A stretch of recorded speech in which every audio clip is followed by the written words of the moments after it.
Amen. Amen. Niseme ya kwamba kwa sababu ya wageni, naitwa Frida Mudhama. Mimi ni mama ambaye ameokoka. Pia ni mama ambaye ako na Yesu Kristo ndani yake.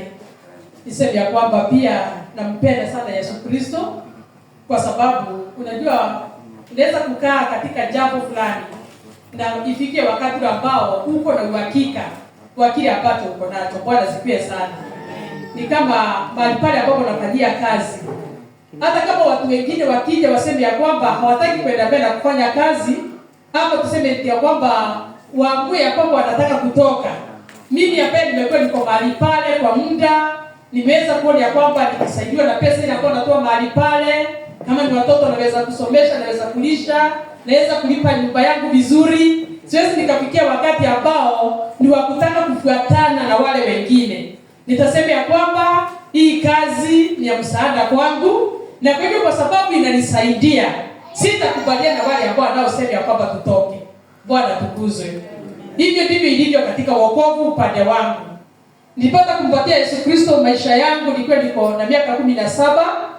That is back in 1989. Nilikuwa niko form 3 that time. Na nimetembea pamoja na Yesu Kristo. Sasa hivi nimebakisha miezi miwili nigonge miaka 53. Kwa hivyo katikati ya 17 years na 53 years kuna kipindi ambacho nimetembea pamoja na Mungu. Kuna kazi ambayo Mungu amenisaidia kufanya. Kuna yale ambayo nimeona mazito, nikaona Mungu akiwa ananipitisha. Kuna mengine ambayo yamekuja nikaangalia nikaona kwamba ni kama sitaweza, lakini hatimaye nikamwona Mungu akinisaidia. Na kwa hivyo imefika wakati ule ambao kila wakati wakaninasema ya kwamba siwezi nikatoka kwa Mungu. Bwana sikie sana. Bwana mwambia hata mchungaji hapa ni bwanangu ya kwamba Mungu ndiye namba 1. Yeye ni namba 2 kwangu. Bwana tukuzwe. Mungu ndiye namba 1. Akija yeye ni namba 2 kwangu. Kwa sababu kuna mambo tunaweza kupata hata kusikizana na yeye. Ili kiasi tuseme kwamba kile upande ambao si wa Mungu, mimi sitakubali kumpendeza. Nitampendeza Mungu. Na kwa hivyo nimemwona Mungu akiwa mwaminifu sana, na hiyo ndio jambo ambalo naweza kusema eti kwamba kwetu sisi sote tukaweze kumpenda Mungu. Bwana tukuzwe. Amen.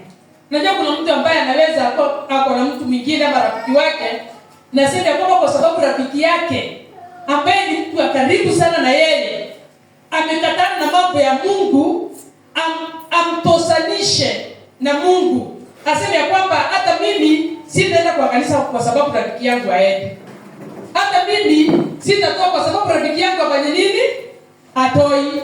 Hata mimi sitashuhudia kwa sababu rafiki yangu amekwasika na amesema ya kwamba hatashuhudia. Mungu wetu hatuwezi tukamtosanisha na chochote hapa duniani. Ni vizuri kuwa na msimamo wako. Ni vizuri kuwa na kuangalia wewe mwenyewe na kusema pia kwamba huu ndio uamuzi ule ambao niko nao katika maishani mwangu.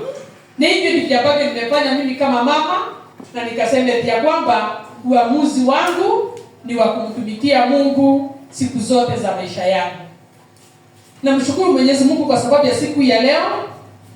Amenipatia nafasi ambayo ni ya kuweza kuzungumza neno lake, na ninajua ya kwamba tutabarikiwa. Ninajua ya kwamba tutaponywa na neno lake.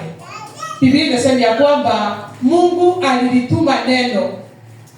Na hilo neno wakati ambao watu waliweza kulisikia likaweza kuwaponya. Kwa hivyo wakati wote ambao unasikia neno lake Mwenyezi Mungu, kuwa na matarajio ndani yako ya kwamba kupitia kwa neno lake Mwenyezi Mungu utapona. Kupitia kwa neno lake Mwenyezi Mungu, kama ulikuwa uko chini utainuliwa. Kupitia kwa neno lake Mwenyezi Mungu, kama kuna jambo ambalo lilikuwa limekuletea tatizo, ulikuwa umechanganyikiwa, hauko unajua vizuri ufanye nini, amini ya kwamba kupitia kwa neno lake Mwenyezi Mungu suluhisho inakuja, kwa sababu hiyo ndio sababu kubwa ya neno lake Mwenyezi Mungu. Biblia inasema ya kwamba wakati ambao wana wa Israeli walikuwa huko jangwani, walipomkosea Mungu, Musa aliambia kwamba atengeneze. Walipomkosea Mungu, Mungu aliachilia nyoka ambao walikuwa na sumu.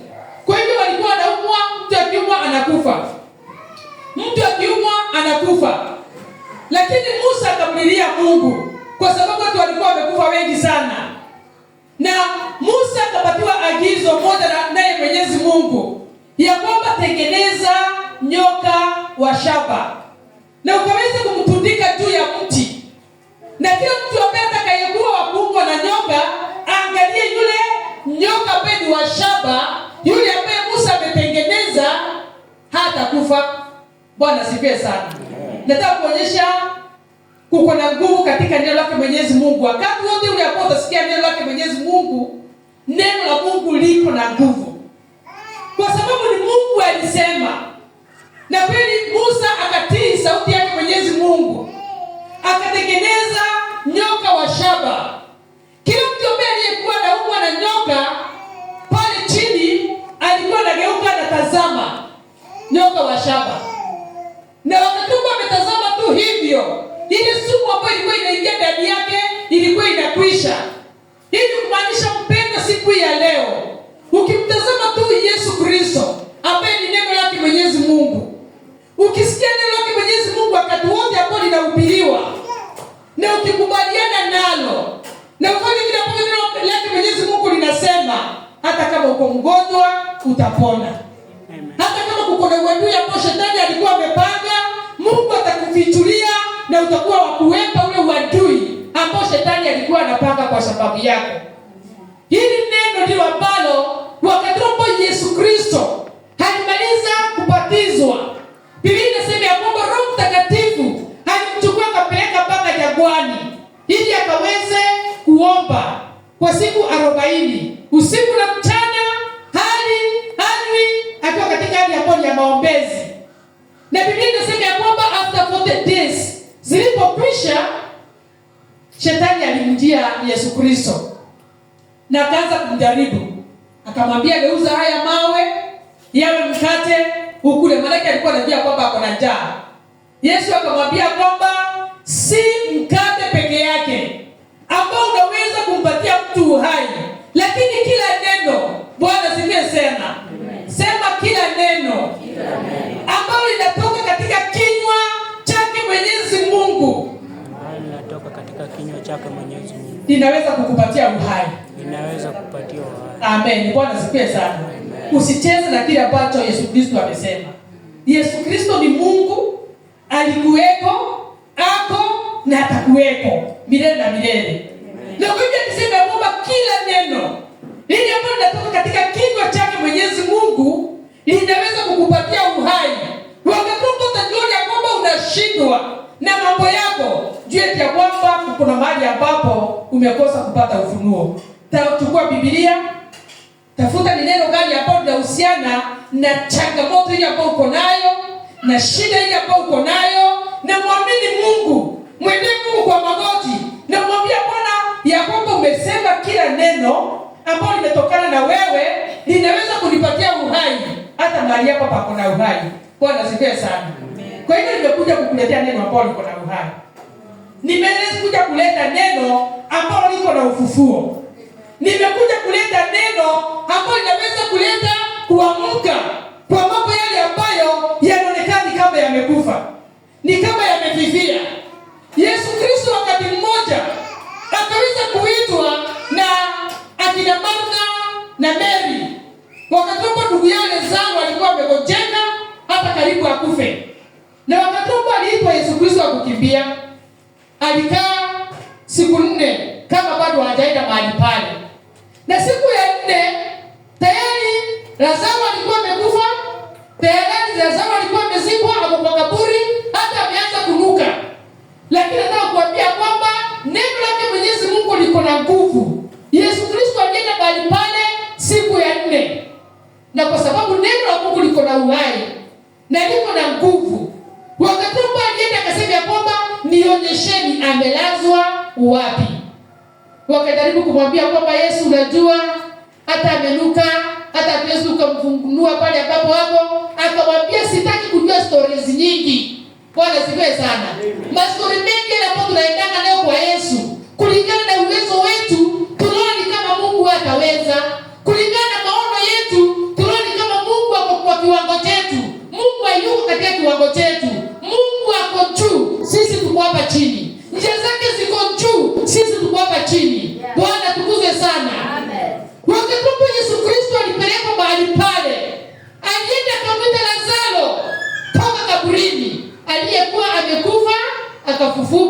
na akatoka kwa kaburi. Bwana asifiwe sana. Hebu jiulize ndani yako, ni nini hapo ni ngumu, nini hapo Mungu hawezi katika maishani mwako? Kama alimfungua Lazaro, kama amemaliza 4 days, kuna mambo yako hapo saa hii unaweza kuangalia. Usimete ya kwamba naona ni kama hii imekwisha. Hii hata ionekani kama inaweza kuja uhai tena. Inaweza kuja uhai. Mradi tu izungumziwe neno lake Mwenyezi Mungu. Inaweza kuja tena uhai. Mradi isikie. Hata wale ambao wamekufa usikia. Lazaro alisikia kama amekufa. Na Yesu Kristo hakutaka kuwa distracted. Na wale ambao walikuwa wanataka kumuonyesha ni siku ngapi. Nataka kukutia moyo. Nataka kukutia moyo. Nikwambie situation yako. Hili hapo uko ndani yake. Mambo yale hapo uko ndani yake. Isipokuwa ukubali upeane shetani, ama ujipeane kwa shetani, ama umpatie nafasi. Nataka kuambia kwamba hata yale ambayo yamekufa yanaweza kusikia neno lake Mwenyezi Mungu. Na yanaweza kutoka. Haleluya. Yanaweza kutoka. Hiyo hali ambayo unaona kwamba ni kama ni changamoto, ni kama haujui, ni kama haijawahi kupata mtu mwingine katika ulimwenguni huu, nataka kuambia kwamba inaweza kusikia sauti yake Mwenyezi Mungu. Haleluya. Inaweza kusikia. Inaweza kusikia. Hayo maombi ambayo umeomba, siku nenda siku rudi, na unaangalia kwamba ni kama haitawahi kujibiwa, inaweza kujibiwa. Bwana asifiwe sana. Tunasoma katika kitabu ambacho ni cha Yohana Mtakatifu, mlango wake ni wa 15, kuanzia kwa mstari wa kwanza tusome hadi mstari, nitamwambia ni kama ni wa 8.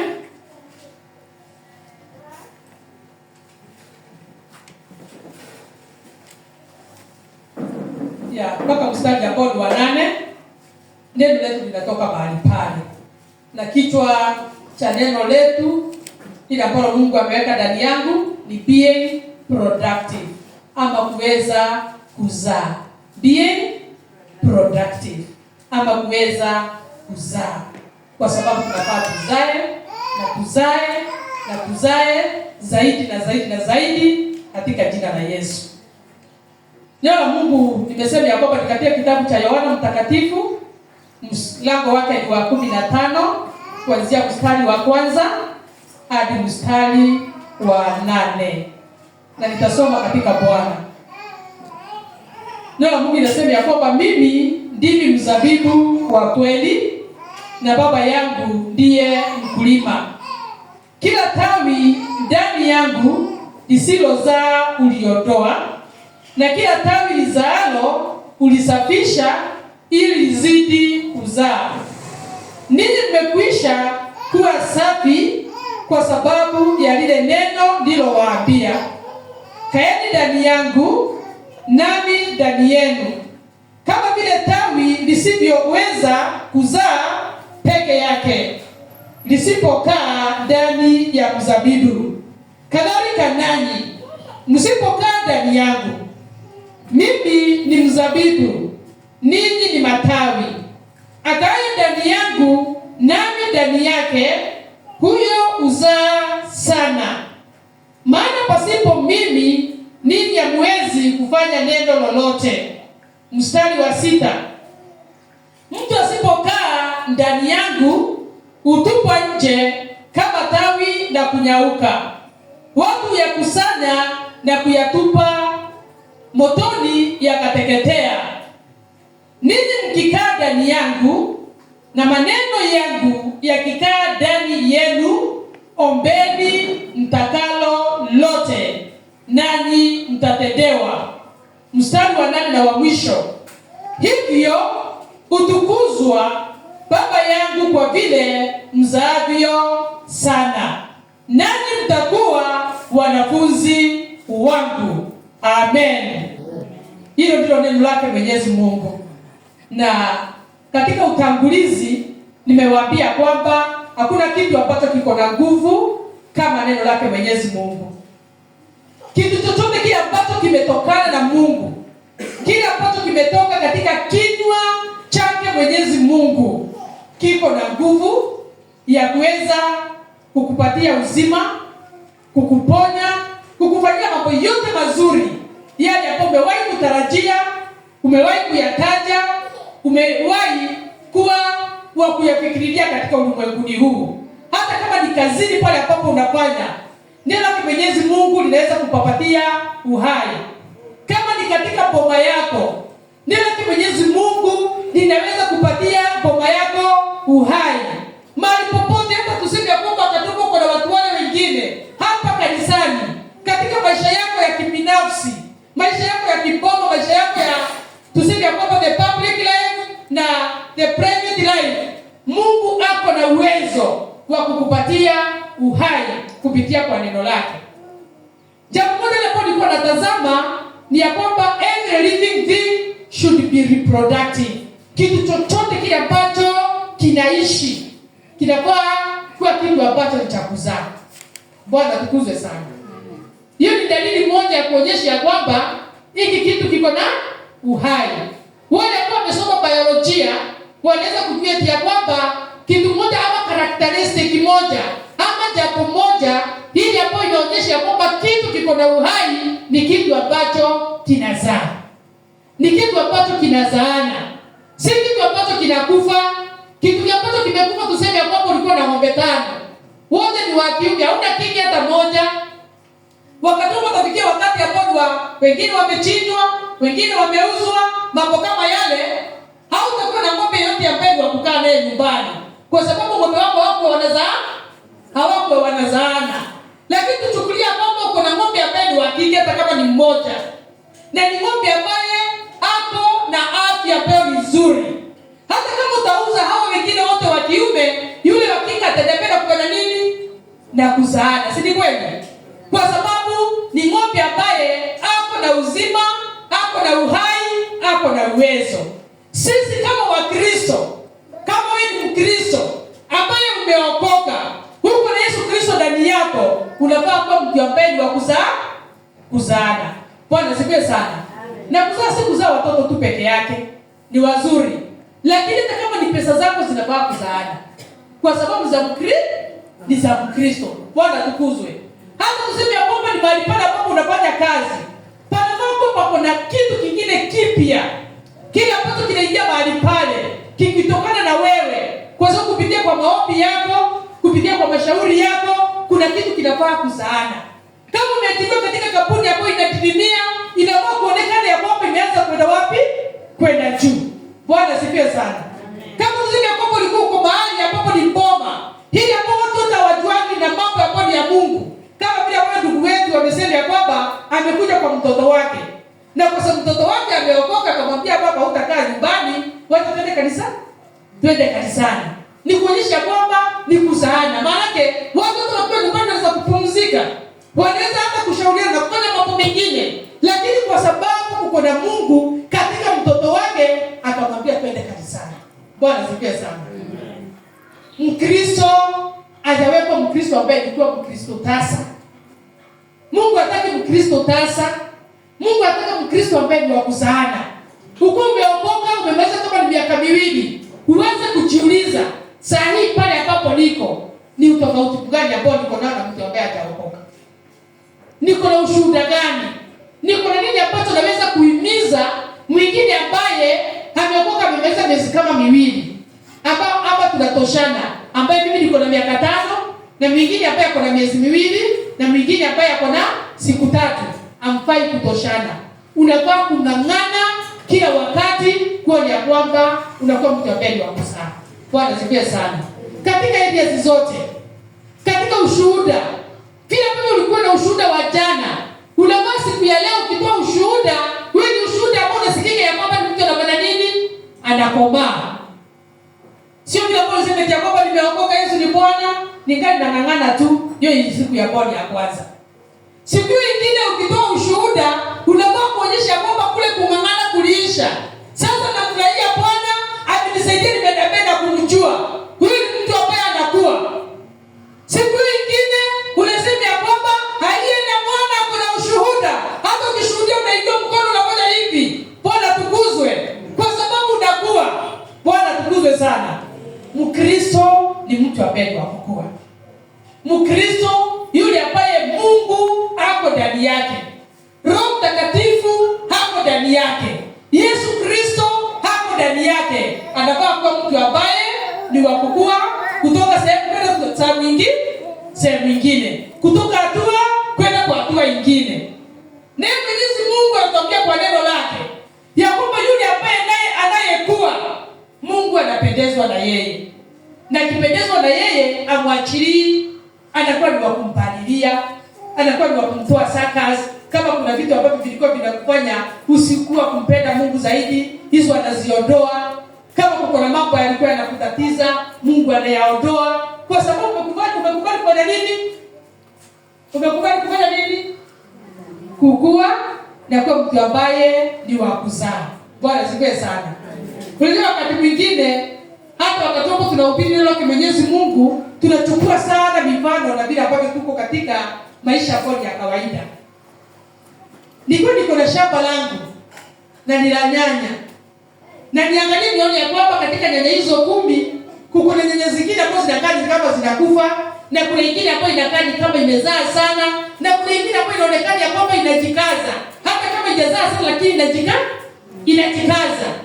Wakati huo nitaenda kumwagilia maji, na tuseme kwamba for example nilikuwa nimechoka.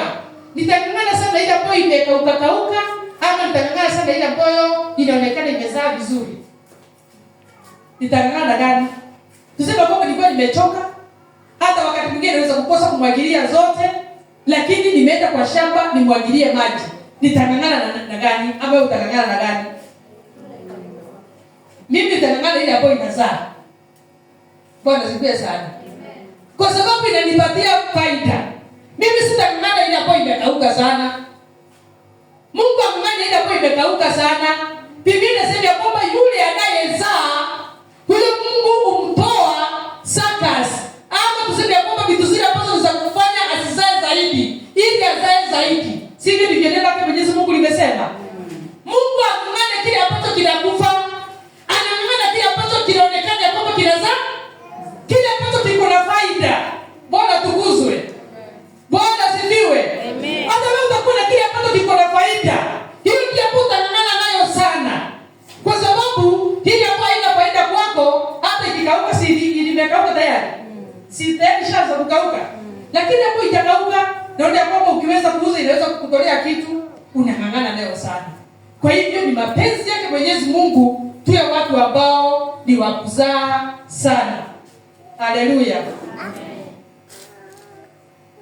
Na jambo lingine ambalo nilikuwa naangalia katika hili neno ni kwamba kuko na principles of living and producing. Kuko na principles ama kuko na njia zile ambazo ni za kuweza kutusaidia katika hali ambayo ya kuweza kuzaa sana. Na hiyo tunaweza kusoma katika mstari hapo wa 4. Njia zile ambazo zinatusaidia kuzaa sana. Kibiblia neno Mungu inasema ya kwamba verse 4, kaeni ndani yangu nami ndani yenu, kama vile ambavyo tawi lisivyoweza kuzaa peke yake lisipokaa ndani ya mzabibu, kadhalika nanyi msipokaa ndani yangu. Tunaongea juu ya mtu ambaye anazaa na kwenda kuzidi sana, kuzaa sana, being productive, na kwenda kuzidi sana. Kwa sababu mtu ambaye ni productive, mtu ambaye ni wa maana. Ng'ombe ambaye ako na ndama anayekamuliwa maziwa na familia inafurahia, unakuta kwamba hata watu wako na shida ya pesa, hawatakimbilia kumuuza yule ng'ombe. Maana yake ni ng'ombe ako na maana kwao, si ndio? Hata afadhali waende wakatafutilia kitu kingine ya kuuza, lakini sio ile ng'ombe ambaye anayewasaidia. Mungu anasema ya kwamba, na neno lake Mwenyezi Mungu linatuambia kwamba jambo moja ile ambayo itatusaidia tuwe watu ambao wa kuzaa sana ni wakati ambapo tutakaa ndani ya nani? Yake Mwenyezi Mungu. Bwana tukuzwe. Tukae ndani ya Mungu. Tukae ndani ya Yesu. Tukae ndani ya Roho Mtakatifu. Maana yake ni Utatu Mtakatifu. Mungu ni mmoja lakini katika utatu.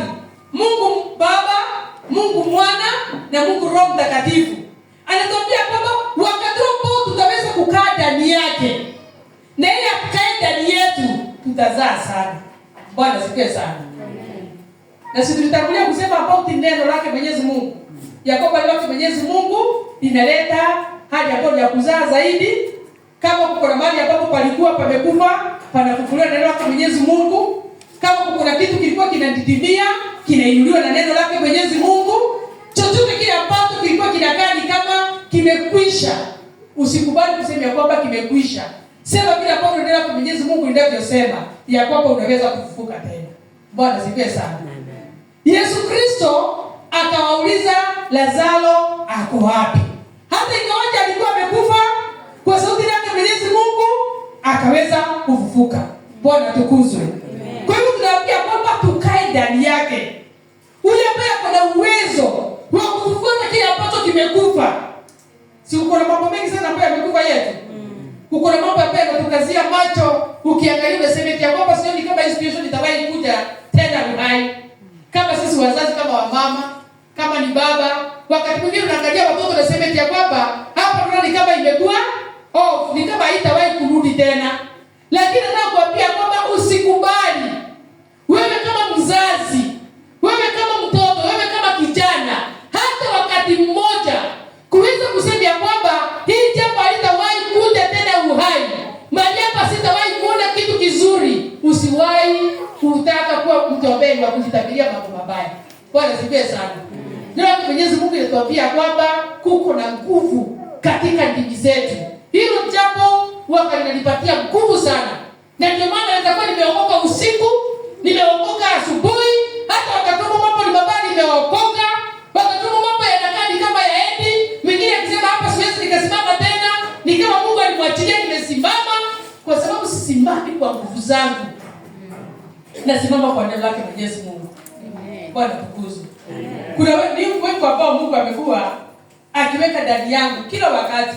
Kwa sababu nimekuwa na kipindi ambao wakati mwingine kinakasi kama kizuri sana, lakini kila wakati alikuwa anaweka neno ama wimbo ambao unasema kwamba standing of the promises of God. Kudumu katika ahadi zake Mwenyezi Mungu. Kila wakati tunasema kwamba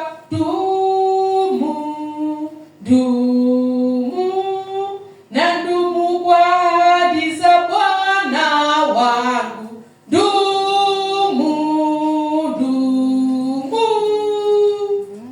Na dumu kwa ahadi za Bwana. Bwana atukuzwe sana.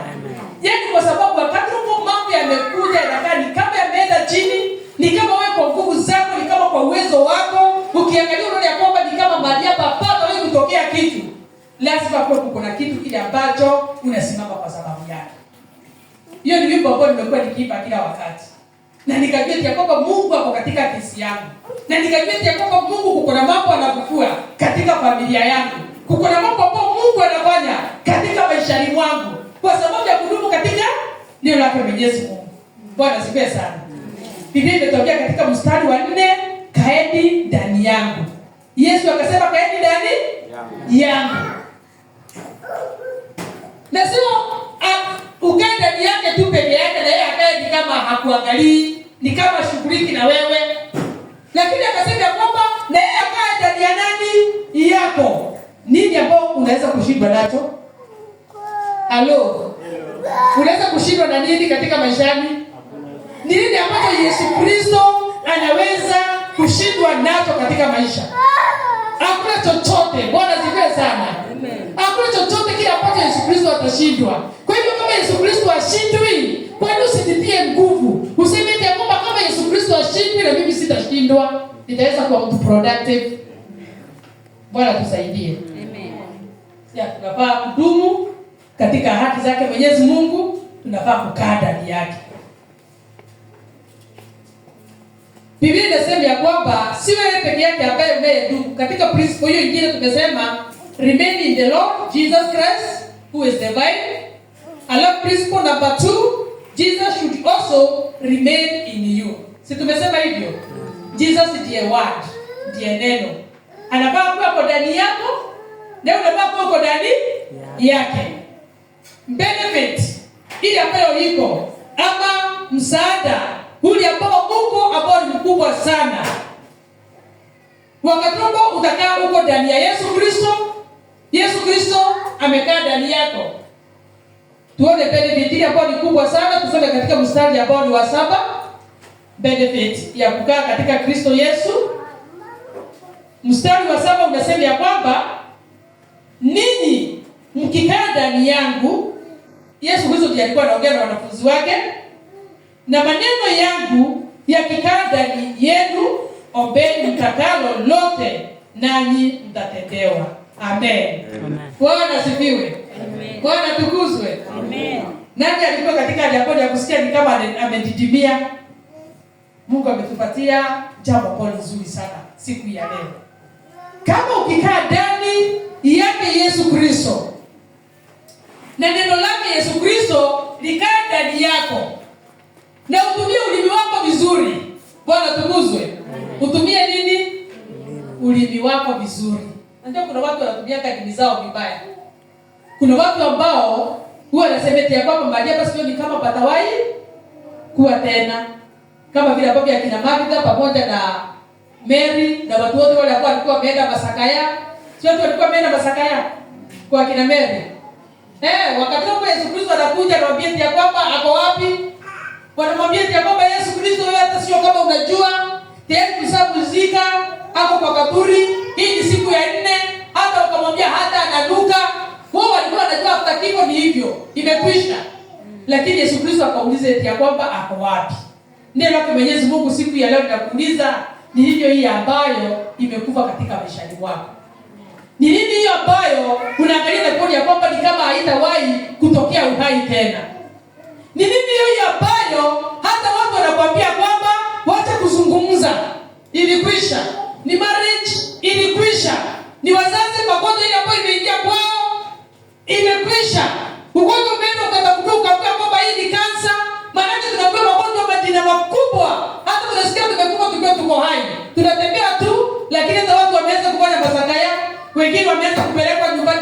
Unaona wengine wanapelekwa nyumbani kama mtu ni wabali sana, anaanza kupelekwa karibu na boma. Ili akikufa kusiwe na gharama ambayo ya kumtoa huku town wakipelekwa kama ni uchago. Na anatembea. Hao watu walikuwa kitabu hata hakuna tumaini liko ndani yao. Hata hakuna neno lolote ambalo la tumaini liko ndani yao. Hata watu watuangalia wanawaambia kwamba umefanya vizuri sana kumleta hapa karibu mtoto wangu, kwa sababu sasa hii imekwisha. Lakini nimekuja kukuambia kwamba Mungu anakuuliza iko wapi hiyo Lazaro ambaye amekufa. Maana lake Mwenyezi Mungu liko karibu na wewe, liko kwa ulimi wako. Ni wewe ulitamke, ni wewe uliamini, ni wewe ukae ndani yake, naye akae ndani yako, na kitafufuka. Haleluya. Kitafufuka. Hata kama ni mchawi ambaye anasema ya kwamba huyu hatawahi kumiki katika life, inawezekana. Mlete Yesu Kristo aonyeshe ni wapi hapo hiyo kitu ilisemekana. Bwana sipe sana. Mimi angasiwagopaji ni life, huwa angasibabaikani, kwa sababu jambo moja kile ambalo nilijua ni ya kwamba niko na Mungu mkubwa sana, na kile ambacho sina ni kile ambacho wakati wake haujafika. Ukifika hata kama ni kesho, si tumepata uwanja mkaona sote tukashuhudia. Tulipata na miaka mingapi? Hata ni masekunde. Bwana tukuzwe sana. Amen.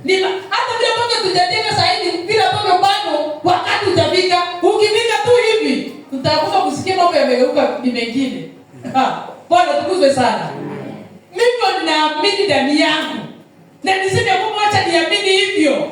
Maana nikiamini kifo na sitaki kufa, nikiamini kwamba mambo yangu yamekwisha na sitaki yakiisha, nitakuwa ni kama mtu ambaye anaishi maisha ambayo hayana tumaini. Niliamini ya kwamba hakuna kitu ambacho kitashindikana katika maishani mwangu. Iwe ni uzao wa tumbo langu hautashindikana katika maishani mwangu. Hiyo ndio bodi ambayo nilisimamisha. Kama ni kazi, mahali pale ambapo Mungu anataka nifike, nitafika, kwa sababu niko na neno ndani yangu. Sitakubali kusemeti ya kwamba imenuka, kama vile hapo kina Martha walisema. Principle kaa ndani yake Mwenyezi Mungu. Wacha neno lake Mwenyezi Mungu likae ndani yako, utazaa sana. Itakuvuka sana. Mambo yatakuwa tofauti. Kila kitu kimeongewa huko nje na watu watakuja kusema ya kwamba haya imekuwa tofauti. Bwana sifiwe sana. Amen. Watu wale ambao waliokuwa wanasaidia kina Martha katika masaka yao, tunaendanga masaka yao, mambo yakitendeka mabaya. Hao tena ndio ambao walianza kuambia haya na amefufuka. Haya na ni kweli. Ile kwa alikuwa anasema amevuka, hata wamsogelei, hata hapo alikuwa anasema si mfungueni kwa haraka, hata anaweza kutembea. Watu watakuja kusemea kwamba kumbe Mungu alikuwa akufue hiyo ndoa yako, hao watoto wako, hiyo kazi yako, hayo mambo yako, chochote kile ambacho uko nacho, it is possible. Praise Jesus. It is possible. Kwa Mungu mambo yote yanawezekana? Yanawezekana. Mungu anataka tuzae sana. Na tutaweza kuzaa kama tuko nje yake Mwenyezi Mungu. Tutazaa kama tuko ndani yake Mwenyezi Mungu. Mambo yote yanawezekana tukiwa tuko ndani yake Mwenyezi Mungu. Mwenyezi Mungu.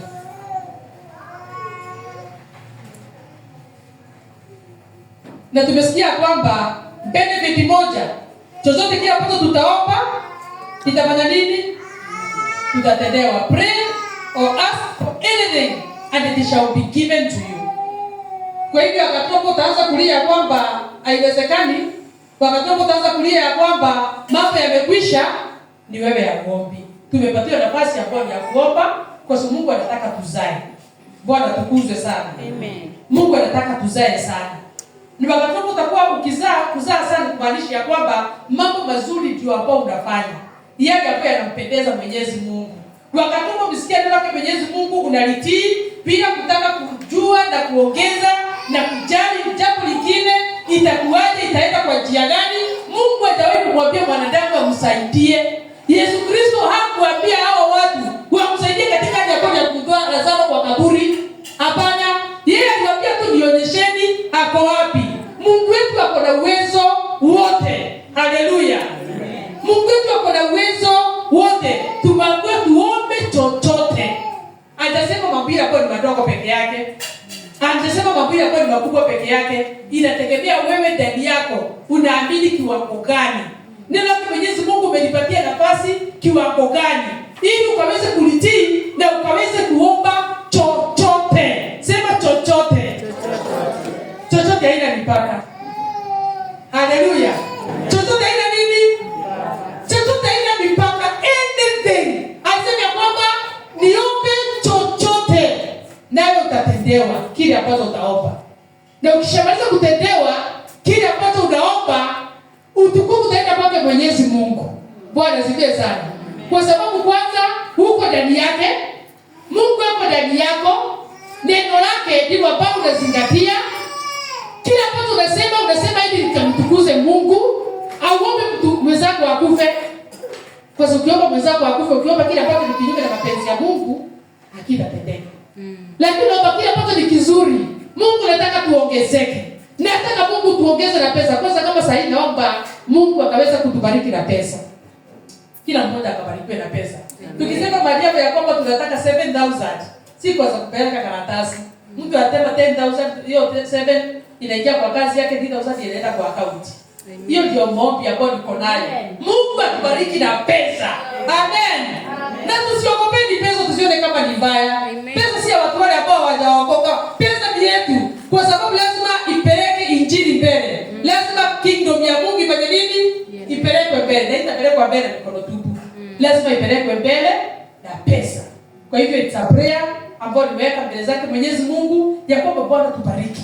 Bwana tufungulie milango. Bwana tubariki sana sana. Tuondolee mambo yote yale ambayo yanaweza kutupatia hadi hapo tukipata pesa kidogo inadondwa, inaenda. Hapana, Mungu atubariki na pesa.